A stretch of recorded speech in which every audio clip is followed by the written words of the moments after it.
This is Jon. This is Dan. Welcome to Dead Mike Society. So what's going on? Okay, so I'm watching this Michael Jackson documentary on Netflix. It's about his court case with the child, situation. Jesus juice? Yeah. Okay. He is the most ghoulish man. Like, when I was a kid, he was the coolest guy. Like, he was the most popular man in the entire world. And now I'm watching him at my age, and I'm just going like, how did I not see, like, how crazy this guy looks and sounds? He's like, oh yeah, I sleep with boys. I mean, it's just insane. Like, what do you think about Michael Jackson, man? I mean, again, when I was a kid, he was a legend. It was a like legend. the dancing, the singing, the moonwalk, the ooh bop, da da da da ooh wop. I mean, like my mom would have it on the record playing. I mean, it was unreal. But remember, at that time, you believed in Santa Claus. Yes. So it was a different era. It's like you believed in things that were magical. Right. No one was telling you. I mean, you might have had like a little bit of understanding when you saw like your mom under the Christmas tree or giving like Hanukkah presents or whatever. But I'm just saying, when you're a kid, you're easily fooled.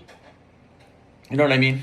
I know exactly what you mean. Would you become that famous where you're like he was the most famous, more popular than the Pope, more popular than presidents. Would you ever like choose that level of fame? And I'm not saying you have to be Michael Jackson. It's not like a monkey's paw where like, okay, you get something and you have to do something bad. I'm just saying like it would be all upside, but the whole world would know you.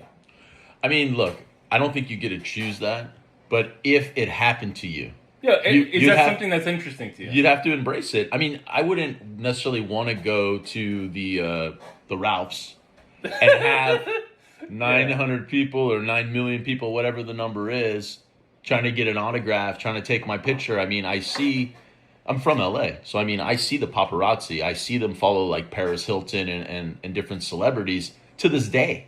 They chase them around. They want to go just get some coffee. They want to go to Toast on 3rd Street. They want to go get some dresses at one of the boutiques on 3rd Street. You got 25 paparazzis running after them, asking them questions, screaming at them. So that, I don't think, is fun for anybody. But, let me rephrase it. I think it's fun if you're young, because it adds into that feeling that you're important. Yeah. And young people need that. They need to feel like they're important, so they do things to get a round of applause, to get a laugh, and they want people to go like, yeah, you are like really, really popular, you're really cool.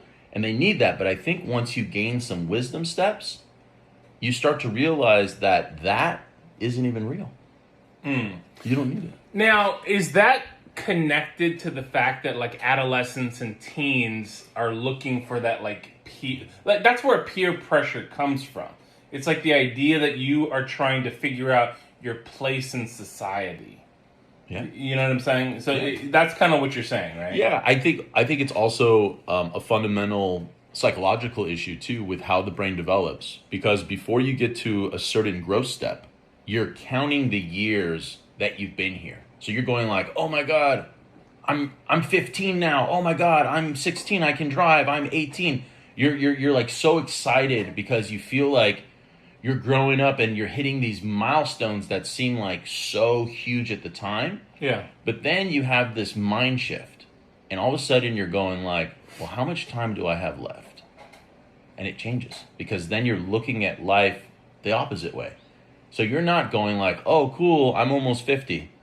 You're going like, man, I'm midlife, and I think the psyche changes. So when you're in that first brain mindset, you're going to keep going with it and wanting to, hit these next steps.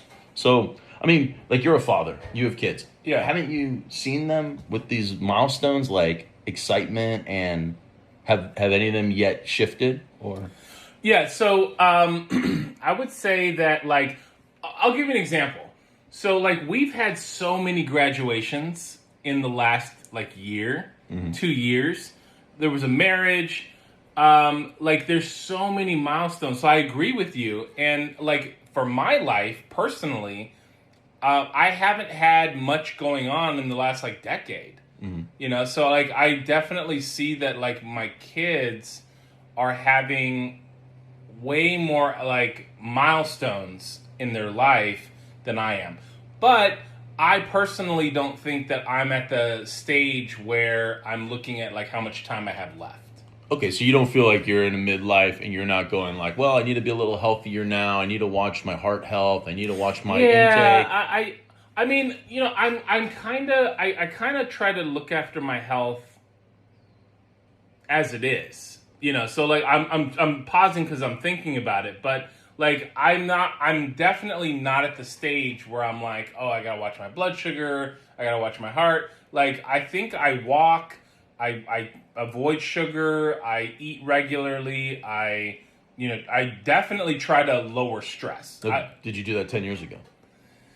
I'm pausing again because I'm going like I don't think I did. Right. So that's the point, is that as you get to midlife, Yeah. you start to do these things, not to put you on blast. I'm not blasting on you, man. I'm just saying, like, it's just this, like, psychological thing that happens with, I want to say more educated people. Again, I don't know everybody in the world. I just think from the cohorts that I see that it seems like people who are educated, when they get to a certain maturity and a certain wisdom, they start to go like, I probably need to do A, B, C, D.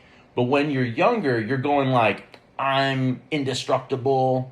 I can just stay up all night and eat cheesecake for breakfast. Yeah. And hang out with my friends. And it's not going to do anything to me. I'm going to change my answer. Yeah, I definitely did that when I was young. Like the staying up. Right. Oh, man. Like, I would stay up, like, till, like, 2, 3 in the morning. Right. And now I go to bed, like, regularly. Right. So, and that's because, A, you function better. But 2, I think you realize that sleep is important. Sleep is important. Right. Yeah. So, anyway, we're not trying to give the old wisdom show for, all the listeners, because I know we have a lot who are, in that teenage age group, and they're actually sending us a lot of emails and messages for advice. And I just want to say, keep doing what you're doing. Again, don't change it, because you are where you're supposed to be, and you're not supposed to have these wisdom steps until you have them. You can't create wisdom steps. Sure, you can educate yourself. You can't rush the process. Exactly. You got to go within the process and develop yourself. Now, a quick pivot here. We're talking about health a little bit. I had read that Trump is suffering from cardiac disease. There's a term for it. It is the disease where your leg doesn't pump enough blood. And I don't know a lot about that. I didn't know if you knew anything about this or if you had read about it, that basically he's not able to get enough blood from his leg to do his circulation to his body. Because I guess I think it's called chronic venous insufficiency. There we go.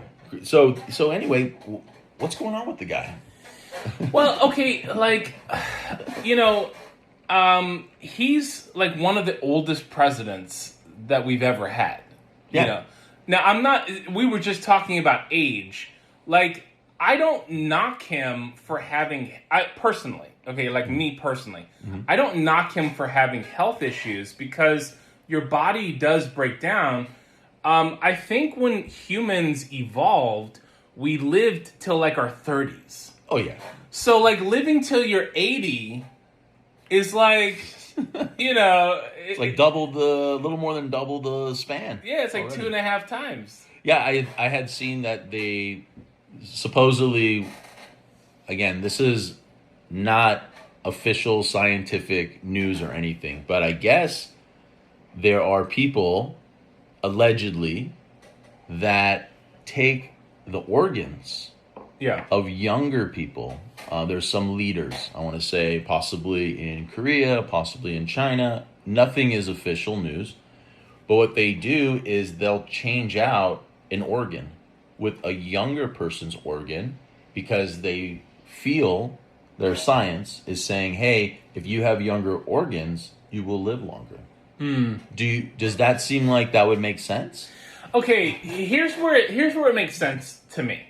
It makes sense from a placebo perspective. In other words, if you take a sugar pill and you're told this cures cancer, it does cure cancer in some people, in a small percentage of people. And that same sugar pill lowers blood pressure, cures acne. Like anything that is ever tested is tested against a placebo. So placebos cure everything. They don't cure it for like a significant population. So that's why we don't actually prescribe sugar pills. And doctors don't go like, well, hey, here's some medicine. Like they actually give you real medicine.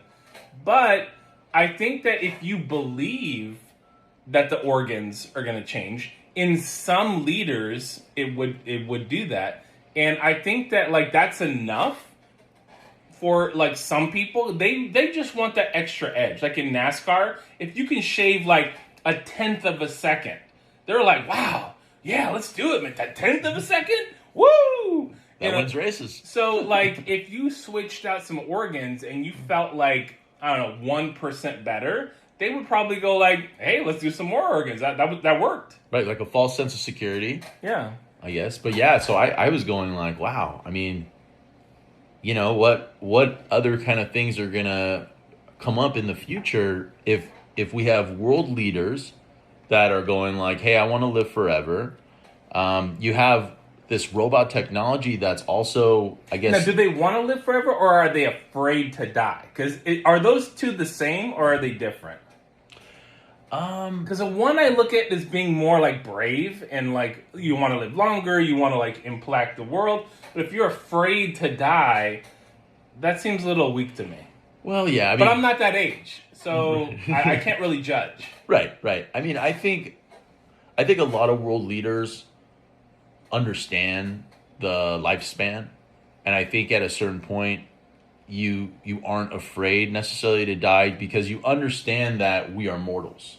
So like we are going to die. We're not above, we're not a god. We're not like spirits. We're not able to live indefinitely in this existence. Yeah. And I think people who are running countries, who are running military, who have the power to take away lives, I think inside they know that. So I don't think that they're scared to die. I think they want to extend their power. So, why not be a ruler for another 10 years? Yeah. Or run your country for another 20 years? Now, I saw that they have, again, allegedly, there's a robot that you can put a human baby in it. Not like you take a baby and put it in there, but you put the ingredients for a baby, and it is a surrogate robot. Wow. And it has actually had a human baby. Really? It's like I was like, wait, what? So yeah, I saw this popped up in a news feed. Now again, I don't know if this is fake news. I don't check every source, but if this is actually on the brink of humanity, this is going to be a game changer. Think about all the people who want to have babies. Yeah. And here they are doing everything. They're doing in vitro, which I probably said wrong. They're doing... In vitro. In So it's in China. Okay. And it's called Kaiwa. It means humanoid. And it's $14,000 for a robot that could replace surrogates. I mean, this is like bigger than Star Trek now. I think we're passing Star Trek. We're going like, sure, we can have starships. Okay, we can go to Mars. Yeah, maybe we'll make a colony. No, you know what? We're going to have androids make babies. Yeah. I mean, that is a game changer. I'm just trying to think like, okay, from a villain standpoint, you could create your own dark army. I mean, you could have like, there's movies like this where you just have an island. So, okay, let me ask this question then. Do you think that humans are innately good, or do you think that every human could be like raised into like an evil art? Like, is that even possible?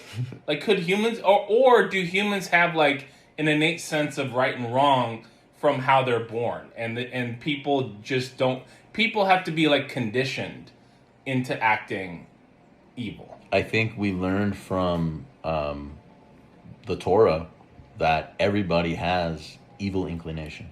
Evil inclination. So yeah. I think that because we're born with evil inclination, If someone fostered it, you could have an evil army. exactly, because you're not born with just I'm good. Yeah. You're born with both. You have evil inclination and you have divine intervention, or whatever the word is. I think it's like a divine interpretation of life where, like, babies typically are good, except they have temperament. So the temperament cannot be controlled. So you're going to have like an angry baby. You can't just tell the baby to not be angry. That baby's going to have anger issues forever, but there's ways to control it. So, for example, baby screaming, you give it something, it calms it down. But that inclination is there. Then there's other babies that never cry, that are very middle temperament.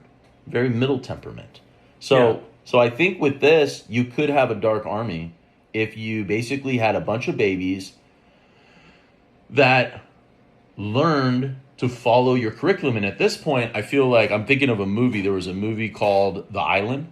Oh, right. And I remember they were able to brainwash them through their whole development into wanting to be on the island and win the lottery. Right. But really, they were just going to be clones to go into the real world. Yeah. And then they would basically die. Yeah. So thinking of the island, which now with this robot surrogate, I'm going like, they could have an island. You know? Yeah. I mean, you could send this to Mars in one of the spaceships, and you could have like a colony ready, and you basically give them brainwashing, and you know what I mean? Like a diet, and the whole time they're in flight, you know, you're just training them for that world, and they never have to know Earth. So don't you think that humans need like physical contact, looking another person in the eye, talking to another person? Like, is it even possible? I mean, okay, we're not scientists. No. Like we don't actually know. But what I'm asking is based on what you know as common sense. Do you think that humans could be educated, or do you think that we need that, like, okay, I'm changing the question. Okay, fair enough. Because what I really want to know is, if they did get there, and if it was possible to train someone with like a video screen, would we ever want to visit that planet? Because they would be so different from us. Like they would have, their settlers would have learned from a video screen, and we're doing that kind of now, but we still have like that interaction, and we still have like schooling, and we still have stuff like that. Right. So, would we ever even want to visit that planet? Because they might want to kill us, because we're like, you know, like we're like aliens to them. Well, you know, that's a good point. But the thing is, you can't be an explorer and scared of being destroyed.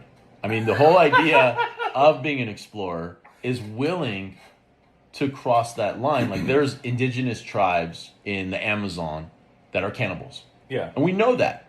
We have people who don't follow any school, they don't follow any curriculum, and they eat humans.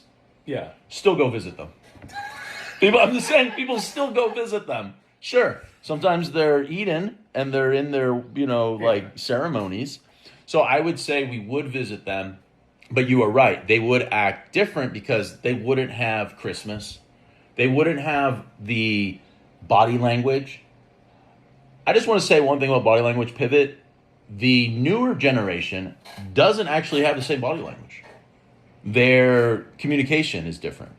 From my experience, not every person, but what I'm saying, I'm noticing a trend that when you do get into a conversation with, what is the newest generation? I think it's Generation Alpha. Alpha. Okay. I think that's my. Well, we're X. No. We're X, and then it went to Z. Millennial, Alpha. Millennials. Okay.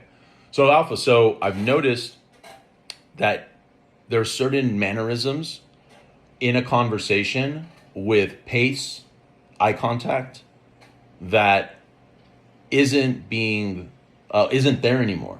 And I've noticed more blinking.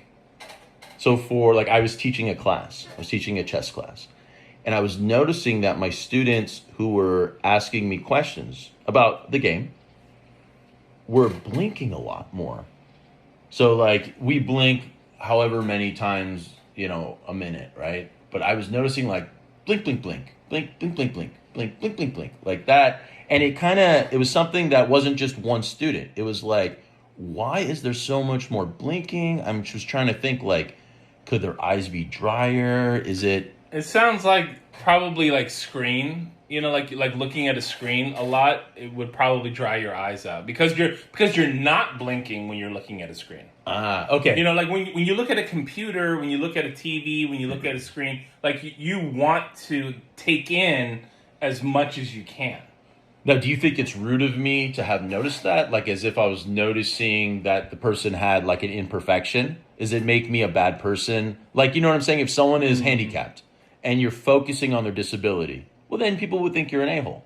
And you're not having empathy and you're not being warm. And I was curious, even for the listeners, is it not empathetic to notice something like that in a conversation, to start to question, like, do I need to open a window in here? Like, do I need to bring in a humidifier? Like, I was going like, why is everyone so blinky? Yeah. Anyway.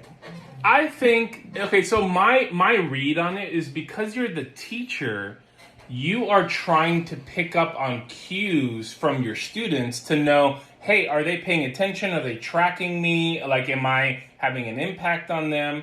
So, like, I personally would not judge you for noticing body language in your students. Okay. If you were on the street and you were making a habit of it, you were like, oh, there's another one. Right. Hey, Blinky. You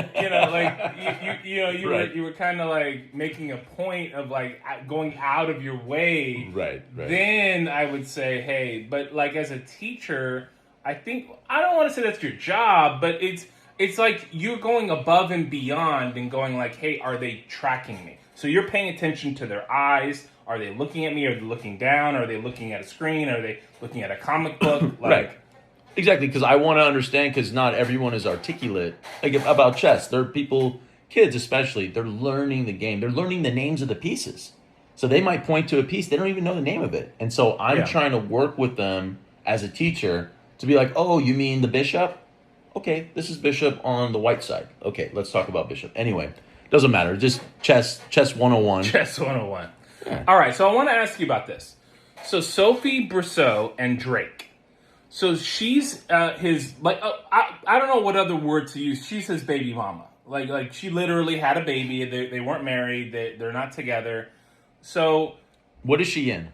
She's a French actress. Like anything she's been in that I would know? No. Okay, and Drake is the rapper. Drake is the rapper. Okay. Who was in the beef with the guy from LA? Anyway, there was a whole thing. Like he was making songs. Right. Anyway. Okay. So that's the two are not the point because this is an issue that comes up frequently. Okay. She posted that she never wanted Drake. She just wanted a child. She gets $700,000 a month in child support. And now she's married to the person that she claims she really loves. So basically she admitted that she just had a child with him because of the money. And now she's married to the person she really loves. What do you think about that activity? That kind of I'm not sure what to call it because it's not really gold digging. It's like I'm not sure what it's called when you get money for a child, But that's kind of the world celebrities live in. Like, that's kind of the danger of being a celebrity, is that people are going to use you for your money. Yeah, I mean, I think that, first off, if she's admitting that she went out with Drake and wanted to basically have a She baby. just wanted a child. And she said that. She said, I never wanted him. I don't love him. I never loved him. I never liked him. I just wanted a child with him. Well, that is a gold digger. Because the thing is, that $700,000 a month isn't going, it's not going all to the baby. Okay. Because she's in charge of the baby. Yeah. So it goes to her, and then she gets to buy whatever she wants and take care of the baby. So, I mean, it's a bad deal for him. You know, it's like horrible. $700,000 it's a tremendous amount of money, especially because I know people don't make $700,000 a year on average. I know. Right. And this is a month. Yeah. So that's what I'm saying, a month. So, and how long is that? Is that till the baby's 18? So I don't have the details because she didn't disclose. You know, basically they had to go to court a few times to like adjust that number. I think the number actually went down from what it was. It probably was like $1 million a month, something like that, and they lowered it. Like, how do they figure out these numbers? Is it just based off the percentage of what you make? I don't know. I mean, they should really take like the cost of life, but I guess because you're a celebrity, your cost of life is higher. Right, because you have to wear Versace, and you have to do private school, and you have to do... and security. You probably need security. And still, that doesn't add up to $700,000 a month. I'm just like, that is such a tremendous number. Like, that is like such a big number. So Drake must be a billionaire then.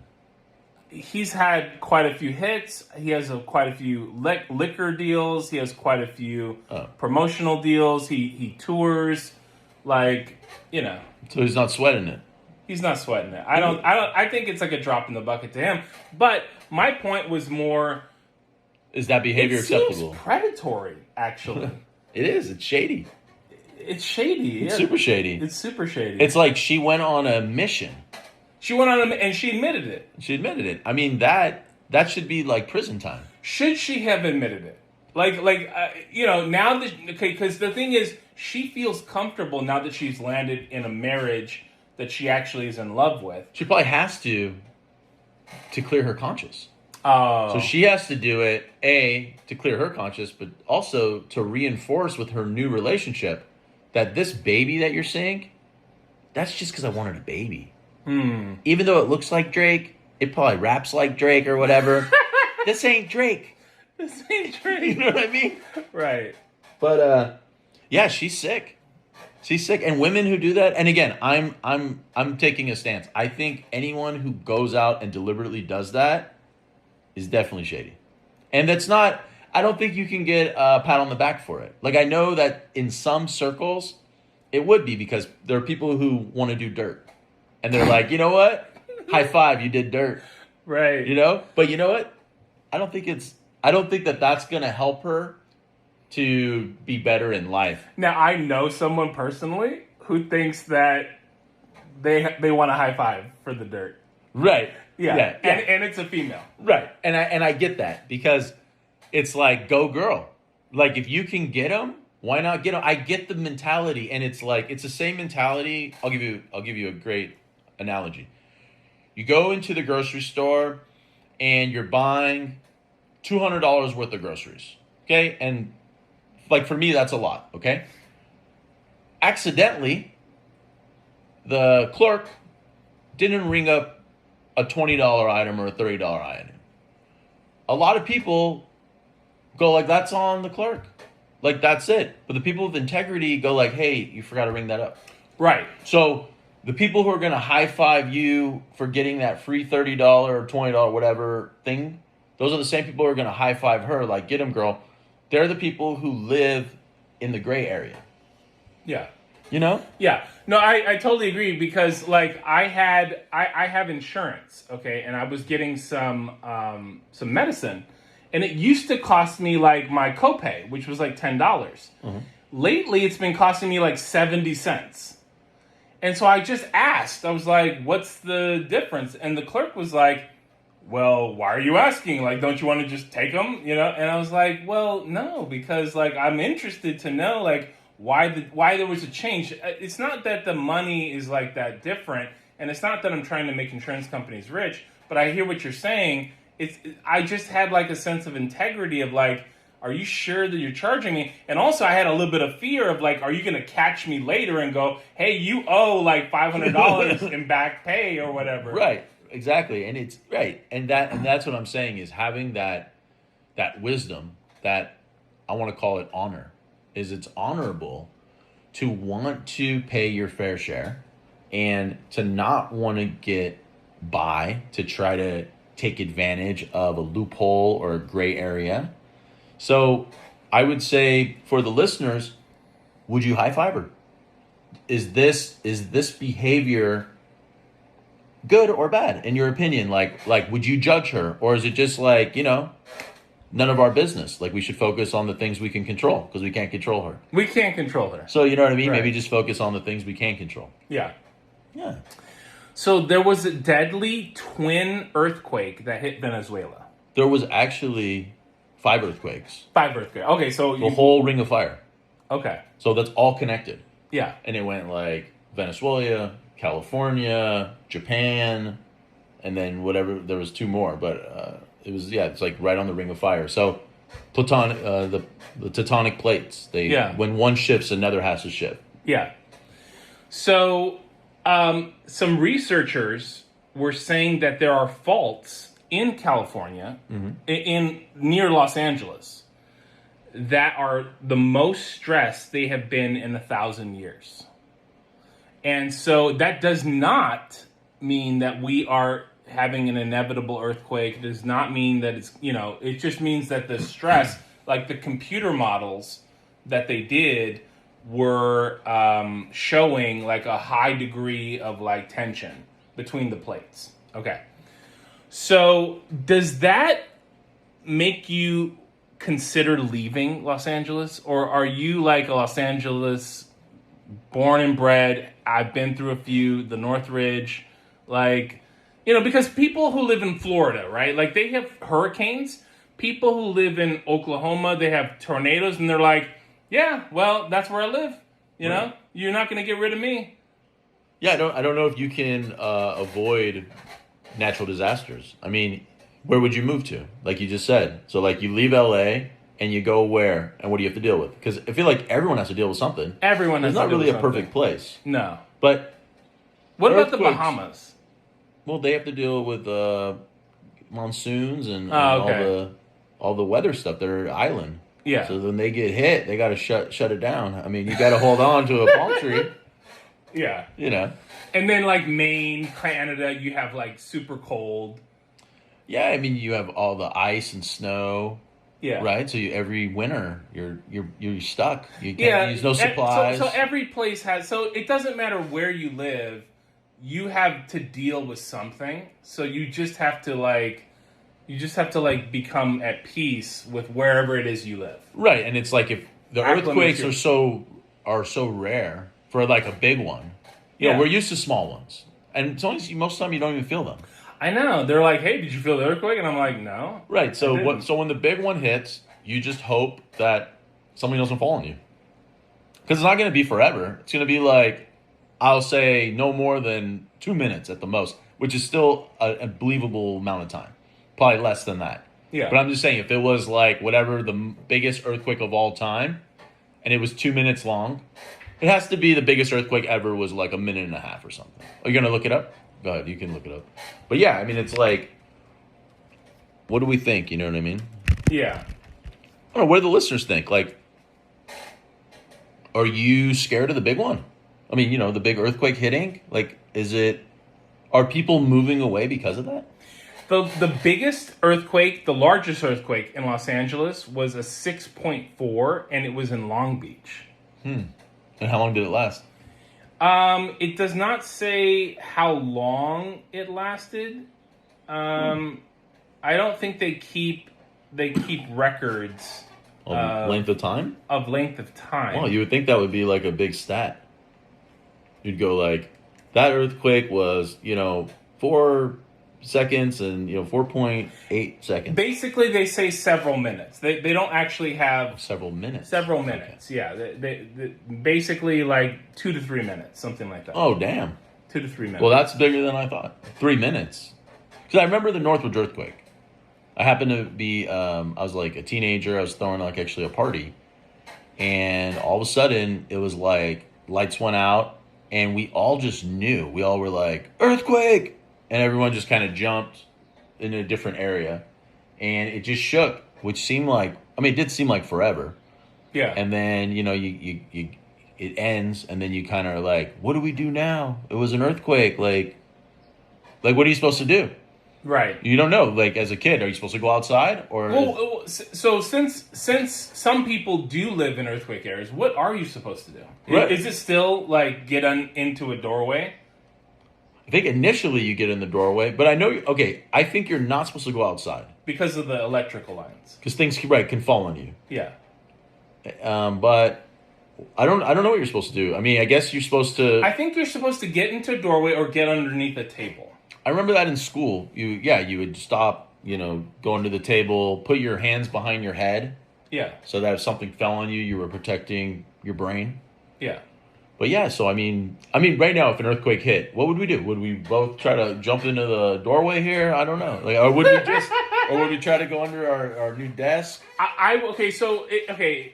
It would depend on how strong the earthquake is. Usually, it feels like a rolling sensation. Mm-hmm. It feels like, I'm on like not a roller coaster, but like maybe like a wave in the ocean. It's sort of like a liquid feeling. Mm-hmm. If it's like shaking, like someone is like a giant has put his hands on the house and it's just like shaking the house. Then it's like, that's a little scarier. Right. And then what I try to do is I try to get to a doorway. Right. And I bet that we actually have a ton of listeners that have never been in an earthquake. We do have a ton of listeners in different areas that actually don't get earthquakes. Yeah. So that's what earthquake's like. So if you've never been in one, John just explained. There's different types of earthquakes, and I think you have to choose an earthquake over a tornado. What would you choose, earthquake or hurricane? I'm still going with earthquake because it's like a hurricane is a water tornado. It is. Right, so it's like more hectic. And it's like, and then you get caught in the eye. It's like whatever the biggest level's like 5, I think, category 5. Category 5, yeah. Yeah, so no one, I remember writing a paper about Katrina, and it's like so many things happened because they were so low, below sea level, and they didn't have the infrastructure set up. So it was like so many people drowned because they didn't have the levees. They didn't have, in those areas. Yeah. So, imagine that. It's like, it reminds me of like Noah's Ark. You just have rains for days. And if you're in that low level and it's not able to filter the water out, yeah, you're like flooded. You got your boat, Yeah. So. Wow. Okay, so book of questions. Definitely. All right. If you had to be obsessed with only one of these and none of the others, which one would it be? Money, sex, sports, religion, or food? I think I know which one you're going to say. I would go with food. That's what I thought you'd say. Yeah, I would be obsessed with food because it's so tasty. You know what I mean? Now, are you obsessed with food? I would say that I've went through many years of cooking and studying food that my obsession has died down. Like I've already, so the whole reason I started cooking in the beginning was because I wasn't able to go to the restaurants that I wanted and buy the food all the time. Yeah. So I was going like, well, how do they make it? And so I started to learn to cook because I wanted to not have to get in the car and then find the place that has the best food and have to, go through that all the time. Right. So at this point, knowing the foods that I like and that I can make, I'm not as obsessed with it because there's not so many new foods anymore. I'm not like waking up going like, oh, I've never had Cuban food. Oh, I'm obsessed with Cuban food. It's like, I've had Cuban food. It's good, but I don't need it every day. Right. Yeah. No, I totally relate because my answer would be religion. Mm-hmm. But I don't want to be like a suicide bomber. You know, I don't want to become like this like obsessed person who's like, oh, you know, I can't eat this, or you can't do that, you can't do this. You know, like I wouldn't want to be like that. So I think I did go through a phase where I thought the answer to everything was religion. Like I thought like that was like the secret to life. And then I discovered that like there are other facets to life that are equally interesting, and it's sort of like a spice.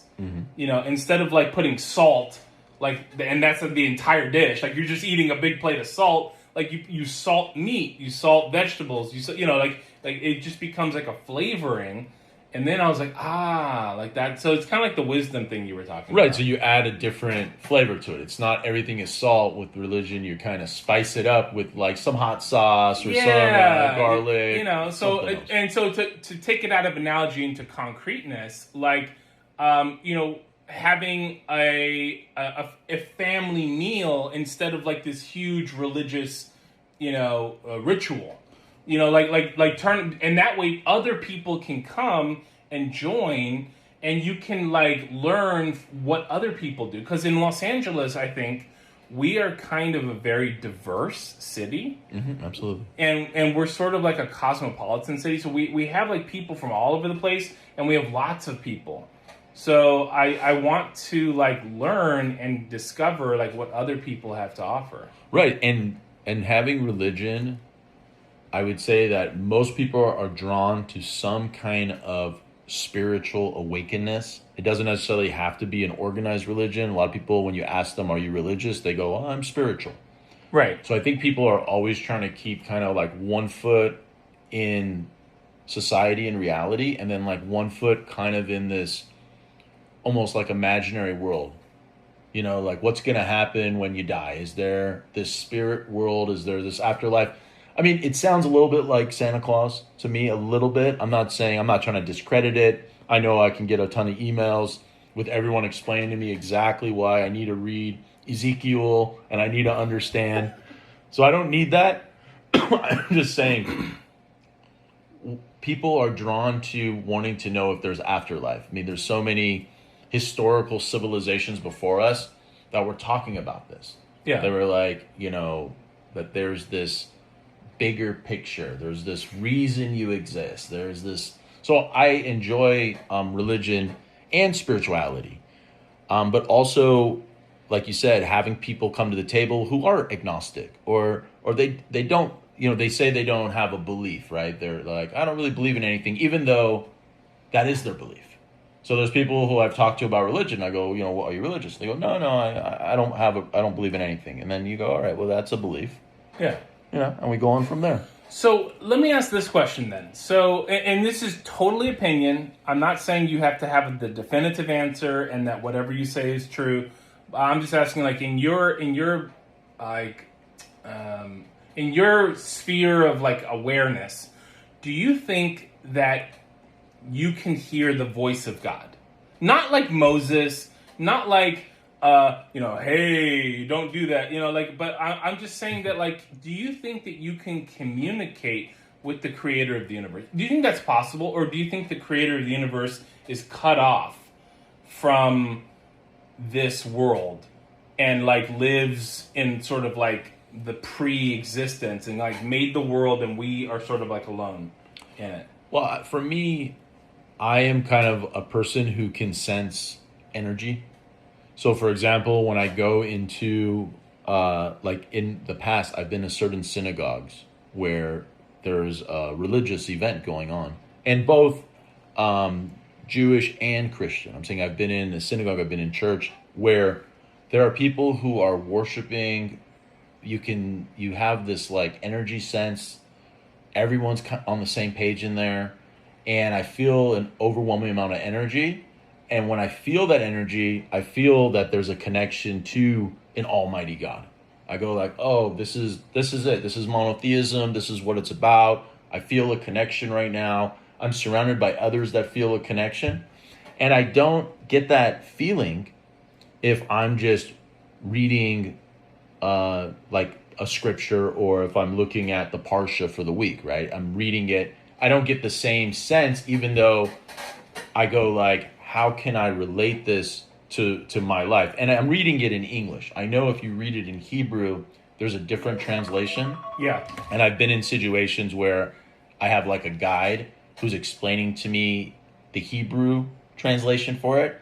And sometimes that hits me harder. I'll be like, oh, it's like light isn't light from the sun. Light is the light from inside us. But when you read it in English, it's just like there was darkness and then there was light. So you're thinking it's like, oh, there's light like the sun, but then a few days later, the sun and the moon was created. So you go like, wait, what? So it's kind of an interesting way to think, you know. Is the light in the darkness good? And it's like, so it was evil then first, if darkness is evil, and then light. How does that happen? So, you know, we can go into it like that. You know what I mean? Like, you know what I'm talking about? I know what you're talking about. Yeah. So when you think like that, you go like, you start feeling like you are connected to an almighty, because that's pretty sophisticated for something that's so old. Like that concept. Like if you were just, you know, trying to make it through the night and find dinner and like you said, you're going to die in a few years. But it's like, here, read this. And there's like, it's kind of profound. I don't know. It's interesting to me, you know what I mean? Because that the scripture is so old and humans are so old that like how, you know what I mean? How did it come together? Yeah. You know what I mean? It's like mind blown. Mind blown. Right. Anyway. Well, this is Danny. This is John. All right. We'll see you next time.